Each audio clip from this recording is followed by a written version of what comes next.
Yo, what's up? This is Keith Kelfis with the Window Cleaning Blueprint Dog. And in this video, I just want to talk about what's going on, man. So, in the last couple of weeks, I'm searching for information because I'm in Michigan and we are shut down. Nobody's working. And upon searching for information, and I want to know in the comments below where in the country you're at and if you're out working, if you're an essential business. But I've had so many people message me so much conflicting information that I feel like, I'm calm now, but I got overwhelmed and I was just very aggravated because one person will message you, like, let me look right here. Where is it? Facebook. I'm not even going to show you. I'm just going to tell you. Okay, one person will message you, the Department of Homeland Security says this, so this is right? And then the CDC says something else, and then your state local governor, your state chapter says something completely different. So you're all amped up thinking, ready, you're good, and then next thing you know, you're not. And then somebody else will message you and say, no, it's this. So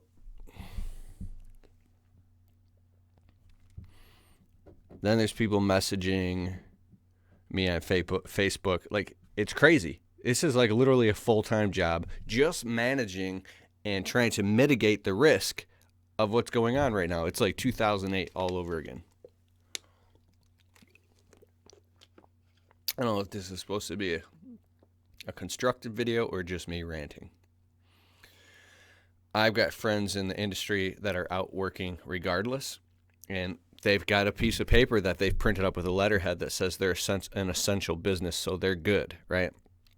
Okay, so I'm like, we're good, right? I call up my one buddy, my other buddy, my close buddies. I say, dude, we're good. Let's go. We can print up these letterheads and we're good. Now, what's going on is very serious to me. I take this very seriously, and I want to do my part. Social distancing, no contact with the customers or clients, all digital payments. I get that.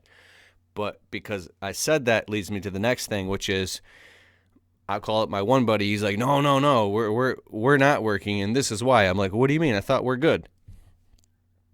Because people that are going out working, the neighborhood people are looking out the window and tattletaling and calling the police on them and are upset and want these people to get fined for working. And now I'm hearing that people are getting fined. They're losing their business licenses. Oh, I don't know what to believe. I don't even want to upload this video right now because, like, dude, I don't have all the answers. So I went and I did a quote today. My wife's like, you better be very careful. Don't shake no hands. I'm like, I'm not shaking anybody's hand. I'm staying like 20 feet away. I go to the customer's house. The customer's outside like 20 feet away from me. Or like 25 feet away. And the customer coughs. Doesn't cover their mouth. And the wind blows at me. And I'm holding my breath. And then I change places, so I'm upwind and the customer's downwind, and now the wind's blowing that way the whole time.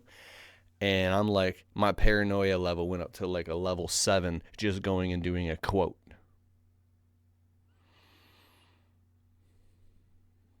Now my throat hurts just thinking about it. So this is what we do. We gather as much information as we can to try to mitigate risk without getting overwhelmed and paranoid.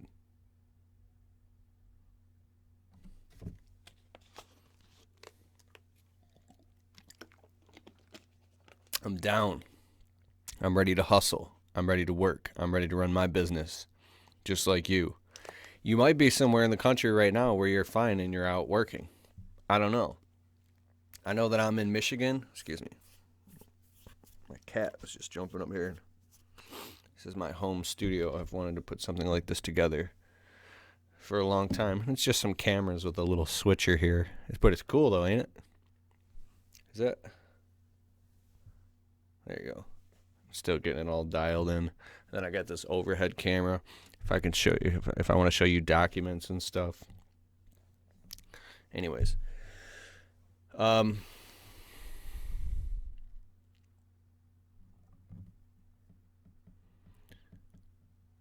I found that I'm the best when I'm not on social media, like on Facebook, and I'm not looking at the news.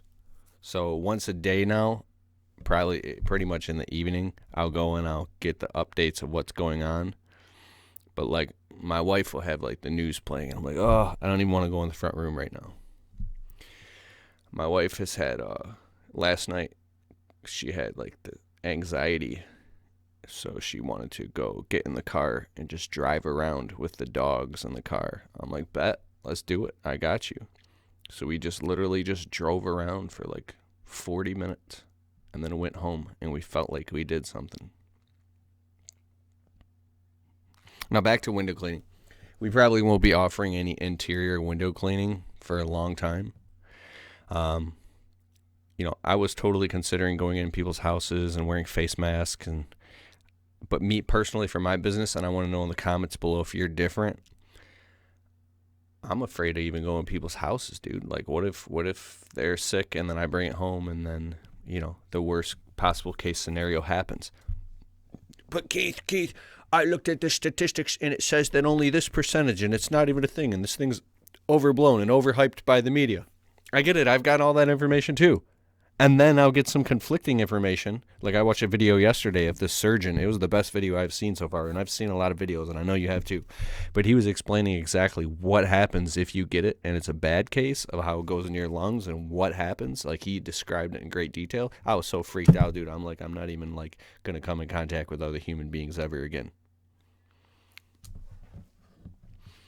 The closest contact we had was my father came over, and he stood out on the front sidewalk and talked to us from like 20 feet away.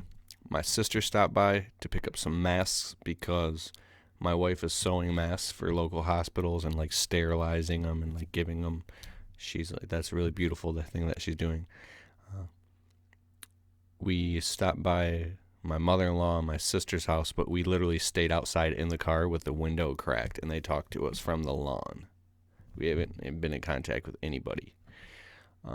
We're getting our groceries delivered, and I'm straight up putting on like rubber gloves and spraying soapy bleach water all over all the groceries and letting it soak, and then bringing them and washing them all down in the bathtub with rubber gloves on, and then sanitizing the door handles and the knobs and like everything, right? But here's what I'm talking about, right? Because you could be so upset listening to me right now. It'd be like, Keith, you're overreacting. Here's why.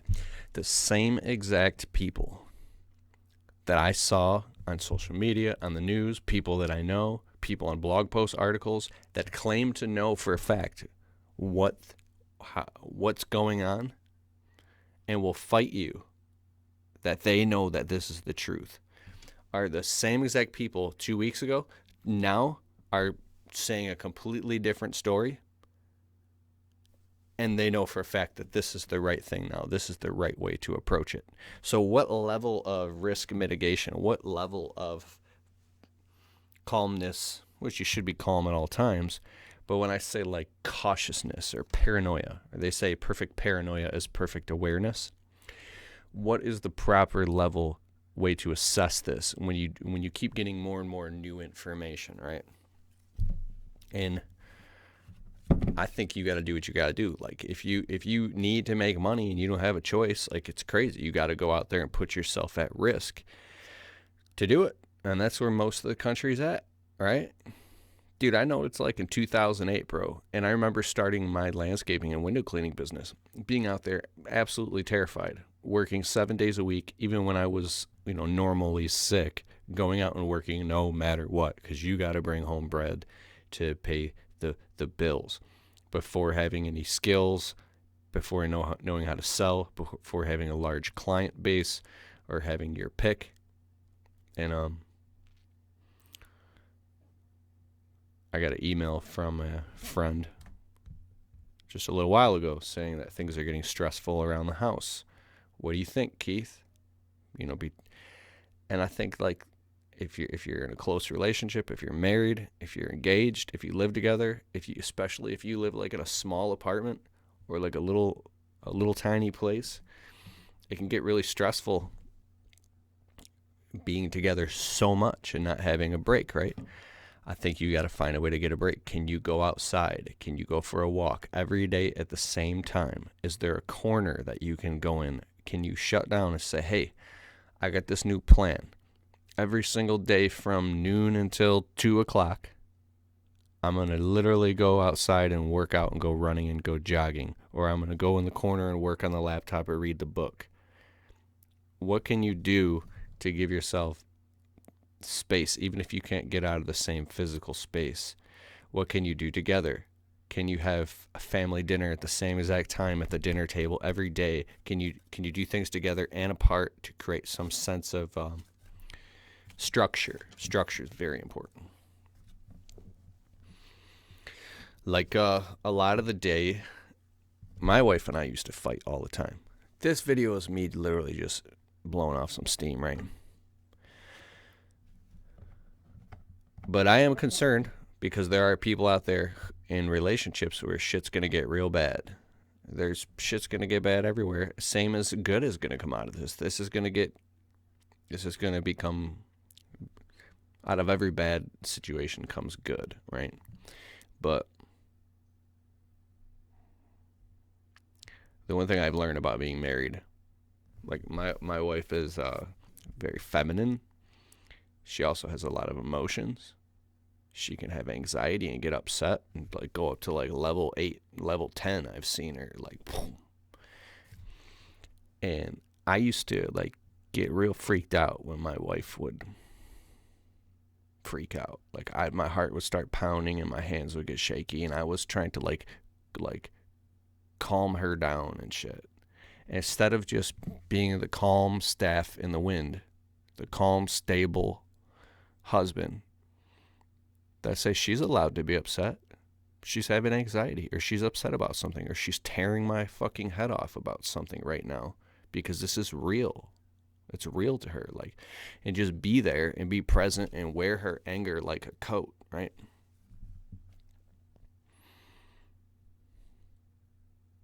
And just listen. No judging. Don't tell her how to fix it or anything. You just be there. Don't offer suggestions. Like, it's the shit you already know, right? But it's hard in practice when you have a woman who's very upset, right? But you just stay there and stay calm, and you listen to her, fully present. Like, you're not like tuning out, pretending to listen. Like, you're actually right there with her. And when you avoid that, and you make it worse, and now it's a form of like, it's a mild form, depending on what level you take it, in my opinion, of emotional abuse. When you're invalidating somebody and you're not taking them serious, and you just keep pushing them off or acting like, oh, she's crazy. You stop freaking out. Like, that's like, you should really actually, yeah, I understand. Like, you're really upset right now. Yeah, I can see why. Yeah, I totally get it. Yeah. Like, you go with the flow, not going along to get along. There's a difference here. The phone's ringing. Who is this? My tree guy friend William is calling. We just did a podcast together. It was awesome. I'll put a link below. I'm going to take this call. Stay cool, calm, and collected, my friend. What's up?